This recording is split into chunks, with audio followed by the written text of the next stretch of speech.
ફૂક મારો હજી વાર છે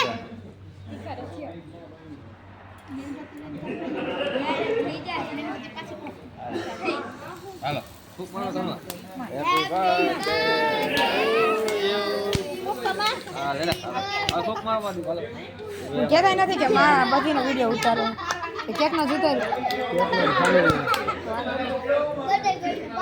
આ બે છે બટેકા લઈ લીધો આ બે ચાલે તને ફાવે કટ કરવાનું મિત્ર તુલે ગરમ હશે તુલે ગરમ હોય અહીંથી કેક કાપવાની આથી હાલ હાલો હેપી બર્થડે ટુ આમ જો દાદા કાપા દે પેલા એ પેલા કેક તો કાપી લેવા દો ઉભો રહે મીઠું પેલા વિડીયો ઉતાર્યો કાપે ને ઉભા રહ્યો પછી હે દાદાને ખવડાવ ત્યારે હો પેલા સામું જો ફોટો કાઢી હેપી બર્થડે ટુ યુ બેઠા રહ્યો હવે હે ને ઊભી ન થતી તો ઉંદરડી તો પણ ઉતાવળ જો હાલો હાલો પેલા દાદાથી સ્ટાર્ટિંગ હાલો એને આમ જો તો કટિંગ કરે જો પા ખવડાવ હાલો લાઈ મારી હું કાપી દઉં લાઈ ઓહો એને તો કટિંગ કરી નાખા બે સાઈડ આમ જો તો ખરી આમ આમ આમ એનું મોઢું જોઈએ એનું થાય સ્ટોપ કરી દો એટલે લાંબો વિડીયો